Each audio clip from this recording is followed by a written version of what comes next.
You guys have stuck with us marvelously, and hopefully we haven't made you too scared, like, whoa, there's this whole open door that I did not know and I didn't want to open, and I want to put that genie back in the box now. But know that this is all manageable, guys.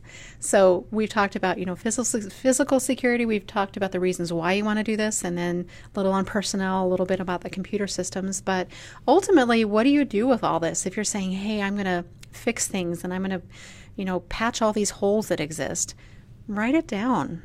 Create, and this is the formal words for it, is written information security plan. If you're an e-file provider, you are required to develop a written information security plan. You may not know you need to until now, but you need to write it down. So a written plan, this is again not anything fancy, it's just taking now what things you want to put in place in your own offices and writing it down. Who is the what, the where. If you address those items, you're going to cover your bases on this written plan, and you can go in later, maybe after tax season, and say, okay, did that work for us? Let's revise it a little bit. Address those items in physical security, address the ones personnel, and address the computer systems and information. If you address those areas, you're going to have a marvelous written plan. Even if there's not a lot of bells and whistles and pretty to it, it's going to cover what you need it to do. And it is required. E-file providers have to have a written information security plan, or they could say, okay, you can't be an e-file provider because you do not have this plan. And it doesn't matter what that plan looks like. Having a plan is their requirement. They don't say what, just you have to have one.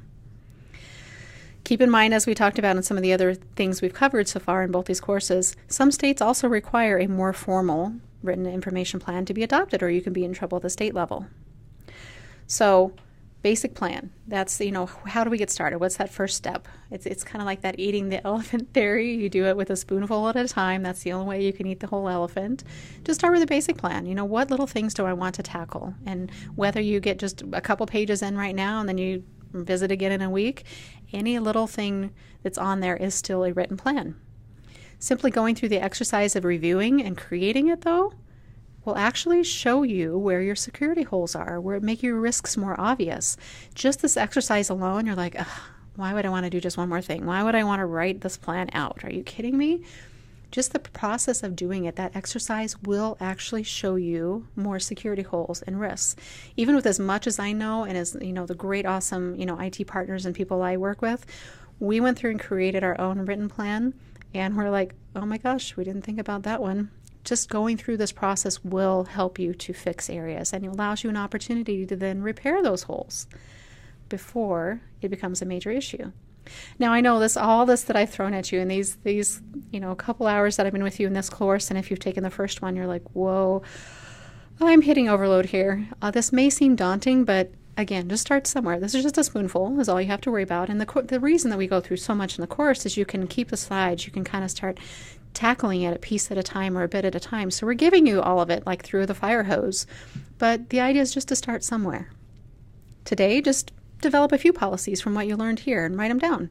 Even if it's just a little scratch pad beside your desk, and I'm going to do this today. I'm going to go ahead and talk to my landlord, and we're going to fix that lock on the outside door. Or we're going to, whatever that is. Just do one thing. You've developed a start. You've started somewhere. Just write it down and be like, this is our the way we manage our physical security. This is how we manage our personnel. And that's kind of like the categories. If you want to just have some categories and an outline, that's how you can lay them out. So you already, just by writing one thing down, have the beginning of your own written information security plan. You're on the start.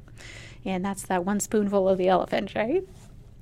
So again, if you don't know where to start taking notes. I mean, if you have throughout the course, if you haven't, download these slides, print them. There's a wealth of information in here that I also built in with different slides and different links that you can go to, because those are going to give you a little more information if you're wanting. Take the slides from this course and use an outline from that and say, okay, physical security. These are all the things that we talked about. I'm going to address this item and this item and this item. Look at those checklists that I put in here, the checklists from the IRS. Those are really great. And actually, I went a little bit beyond some of them, but a lot of those follow what the IRS is telling you need to look at. And you can check out my site for a template that you can use. We've created a lot of this off of this course. I have, just a real generic template. You can go in and say, oh, I want this information. Check out our site. Our site is at taxedge365.com. We had to do that because somebody stole the taxedge.com one years ago. So we're at taxedge365.com/open course. So you'll find some really awesome information there. Just because you took this course, you'll know where to find that, and you can have a template available that you can download and just go through it. Don't worry so much about what it looks like. Worry about what it does for you. There's no requirement as to what that written plan should look like. It's more, do you have one? Have you looked at all these things you need to look at? And just going through the exercise alone, that in itself could actually help put you miles ahead, because you will start to identify where your risk issues are. And maybe that's, okay, I've got an issue here. I can't do that on my own. Maybe that's my moment where I reach out to somebody else and get that handled. But it will start to identify where those areas are. So that's the biggest takeaway. And don't let it overwhelm you like this is a big elephant. Just take a little bite, and from there you'll see it gets easier and easier, and pretty soon you're developing an appetite for the elephant. It's a terrible analogy, right? It's like, oh, that's so bizarre. We're going to just wrap this up really quick for you. So when you thought there was going to be more that I was going to, shove through the fire hose at you, this is the easy part, I promise. So we're just going to kind of wrap things up and just talk generically over what it was that we covered over the past couple hours. And is the first of all that you do have a responsibility. We cannot just ignore this issue. We can't say, oh, I don't want to deal with it. It's too big of an issue. I'll just kind of pretend it didn't exist. You have a legal, an ethical, a moral responsibility. You're supposed to safeguard that data. So we can't just pretend that we don't have to. You also need to assess your risks and determine what should I do about those risks. So that's exactly what we spent most of the time in this course on, is looking at those risks, because that tells you what you can do about them. If once you determine what areas am I open, what areas are those holes. We talked about 3 main areas to concentrate your energy on. And those 3 main areas, if you concentrate just in those areas, you're going to cover most all the contingencies that could arise. We talked about physical safeguards. What are you doing to physically secure that information, whether it's hard copy, whether it's electronic? What are you doing to safeguard that information? We talked about personnel and how they interrelate with your company. What are you doing to make sure that they're trained and putting appropriate procedures in place? So considering the good and bad employees, that we have procedures in place for every eventuality, whether it's ones we need to determine or ones that we just need to help them understand what we expect of them, and helping them to understand how to safeguard our taxpayer data. So looking at physical safeguards, looking at personnel, and then also the one that we think is more obvious, but when we talk about cybersecurity and information security, well, those computer systems themselves, there are some definite safeguards we need to put in place for users, for outside barriers to help prevent people from getting into our system unnecessarily. And so we talk about these 3 areas. If you concentrate your energy in them, we have pretty much covered all the areas of risk you may have. And then from all these, you can develop a written information security plan. You need to create one. We can't just say, oh, we've learned about it, we're going to tackle it, and then maybe someday, in a few months, a year from now, we'll kind of think about it again. Well, go ahead and write it out, because it gives you something that you can refer back to and say, okay, this is what we did. This has changed or that has changed. Are we still going to need to do that, or do we need to revise it? Do we need to add something here? So that written plan is going to help with the documentation. It's also great that just the exercise alone of creating it will help to identify holes and risks you may have. So write down policies developed from or a takeaway from your risk assessment. That's going to be your written information plan.